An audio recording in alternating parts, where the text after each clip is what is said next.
Bonjour à tous, je m'appelle Sébastien Sorin et aujourd'hui je vais vous parler d'économétrie et de machine learning. L'objectif de cette présentation est de comprendre ces deux concepts et d'en connaître les différences et les similarités.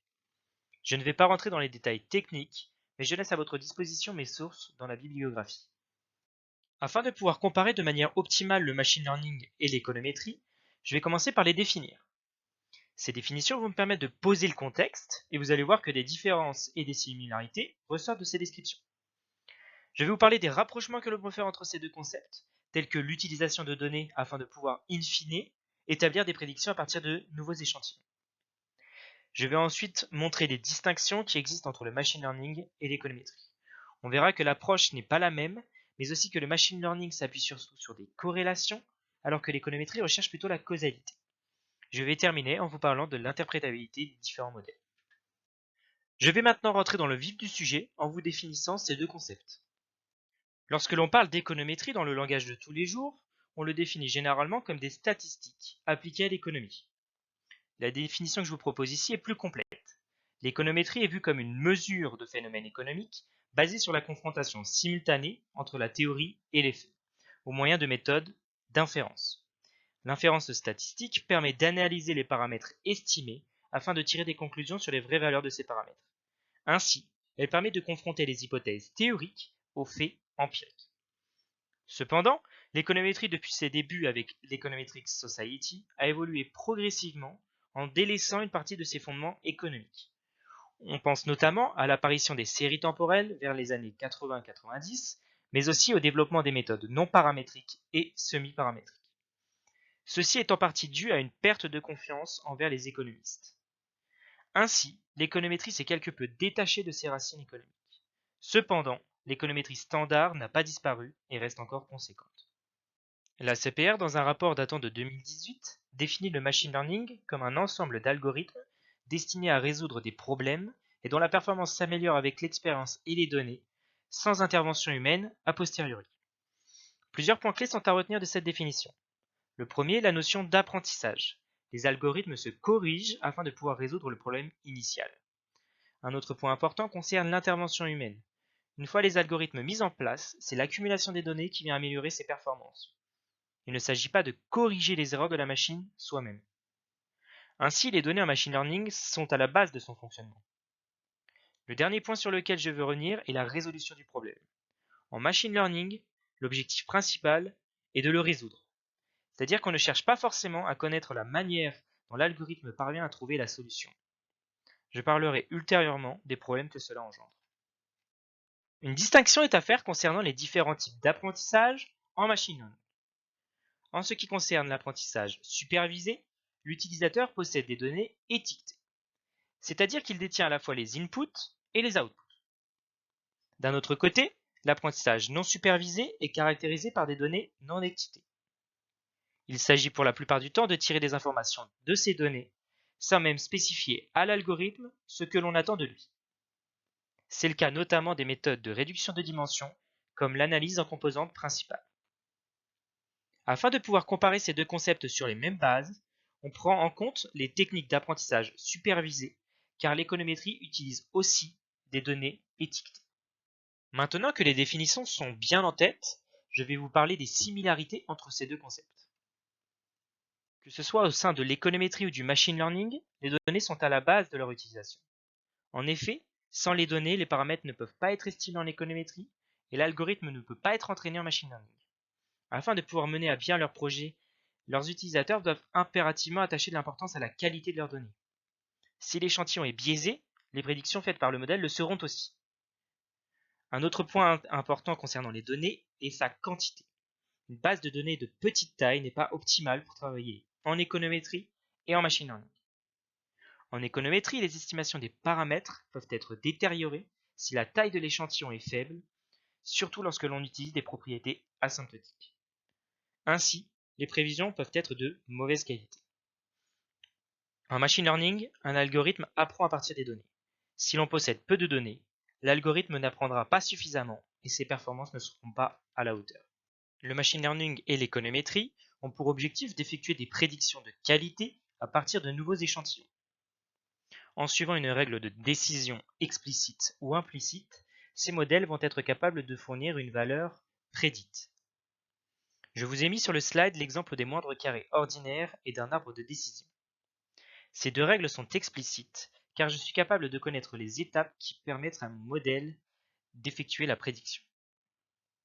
Il existe différents outils afin de mesurer la qualité de ces prédictions. Nous comprenons donc maintenant que l'utilisation des données et les prédictions sont communs aux deux approches. Au cours de cette partie, je vais aborder les principales différences entre l'économétrie et le machine learning. Une des différences majeures entre ces deux concepts provient de l'approche qu'ils admettent.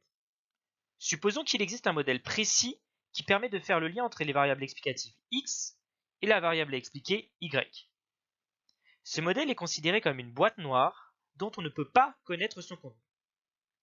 Les économètres vont chercher à trouver ce modèle afin d'effectuer des prédictions, alors que les utilisateurs du machine learning contournent cette boîte noire et proposent un algorithme permettant d'effectuer directement les prédictions. Le machine learning repose exclusivement sur les prédictions, alors que pour l'économétrie, cela ne représente qu'une partie du travail. En effet, un économètre part en général d'une théorie et essaye ensuite de la confronter aux faits. Ainsi, il choisit ses prédicteurs et ensuite estime les paramètres de son modèle. Il effectue de l'inférence afin de pouvoir tester des hypothèses formulées au préalable. Tout cela lui permet de recueillir des informations concernant les liens entre les prédicteurs et la variable à expliquer. Son modèle lui permet enfin d'effectuer des prédictions à partir de nouvelles données.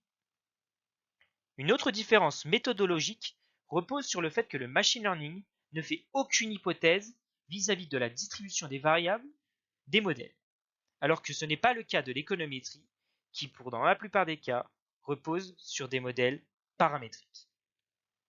Je vais maintenant vous parler de corrélation et de causalité. Afin de bien comprendre la différence entre ces deux concepts, je vais vous donner un exemple tiré d'un papier de recherche sur le big data. L'effectif de police est souvent plus important dans les quartiers à fort taux de criminalité, mais cela ne veut pas dire que si l'on augmente le nombre de policiers dans ces quartiers, le taux de criminalité va lui aussi augmenter. Il existe bien une corrélation entre l'effectif de police et le taux de criminalité, mais la relation de causalité ne va que dans un sens. Un économètre essaie de comprendre ce qui fait le lien entre les prédicteurs et la variable expliquée. Il ne se limite pas à la recherche de corrélation, mais a pour volonté de trouver le lien de cause à effet. Il est intéressant pour lui de savoir le sens du lien entre les mesures économiques telles que le PIB et la consommation. En fonctionnant ainsi, il peut ensuite aider à la mise en place de politiques économiques. De l'autre côté, le machine learning est largement tourné vers les prédictions et reste axé sur les corrélations. Depuis quelque temps, des techniques tournées vers la causalité ont été développées afin de permettre de tirer des informations importantes concernant ces modèles. Je vais terminer sur les différences entre le machine learning et l'économétrie en évoquant la notion d'interprétabilité. Un modèle est interprétable lorsqu'on est capable d'expliquer la manière dont il fait ses choix pour parvenir à produire une prédiction. En économétrie, cette règle de décision est explicite. Les paramètres témoignent de l'impact de chaque variable, positif ou négatif, sur la variable dépendante. Cependant, en machine learning, on retrouve souvent des méthodes d'agrégation telles que les forêts aléatoires qui ne permettent pas à son utilisateur d'expliquer les valeurs prédites par son algorithme. Il s'avère que dans certains cas, la justification est indispensable. On pense notamment au cas du credit scoring. Comment voulez-vous expliquer à votre client pourquoi il s'est vu refuser un prêt alors que vous ne savez pas non plus pourquoi il est jugé insolvable? Le machine learning se voit donc fermer des portes dans certains domaines pour le moment. De nombreux chercheurs tentent de trouver des moyens d'améliorer l'interprétabilité de ces modèles. Des techniques d'extraction de règles et de visualisation ont été développées dans ce sens.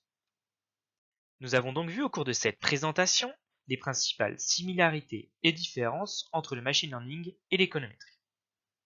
Ces deux domaines sont basés sur l'utilisation de données et la volonté de faire des prédictions. Cependant, des distinctions apparaissent sur le fond en termes de méthodologie, d'interprétabilité et de causalité. Le machine learning est au centre de nombreuses discussions de nos jours, car ces techniques semblent plus performantes que celles des économètres, mais restent quand même pour la plupart non interprétables. C'est la raison pour laquelle des études sont menées afin d'améliorer leur interprétabilité. Même si ce sont deux domaines concurrents, l'économétrie et le machine learning peuvent aussi apprendre l'un de l'autre. Merci pour votre attention.